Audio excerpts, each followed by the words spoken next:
Well, haven't you had a busy week in wintry old Christchurch?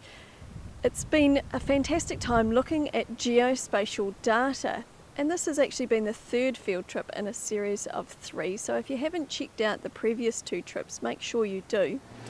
Well, on Tuesday you started by looking at open data with Tim at the EPIC Centre, that Centre of Innovation and Technology, which is really a great place to start the field trip, looking at technology and its place here in Christchurch helping with the rebuild, but also for the future, because if we think about it, just about everything involves some sort of location-based information.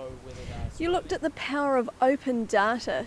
The government is now sharing a lot of the information that it has with you and I so that it can help us with everyday things like managing our drive to school or work, traffic congestion, maps online, all sorts of information that we can now freely access on the internet and not have to pay for.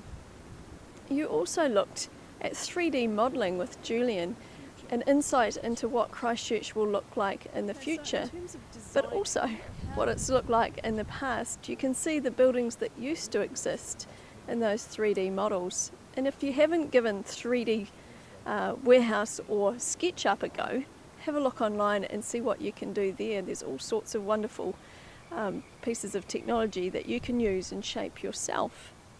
You also looked at aerial imagery with Andrew yesterday, and who would have thought you could get that much information from a photograph, and that it can be taken from such a long way away. Satellites that are over 700 kilometres high taking images of the Earth, along with planes and those neat little unmanned vehicles, those drones that can take images from 150 metres up in the air. And all that we can overlay with information in GIS systems and get an insight into a whole lot of things all at once by applying that aerial imagery.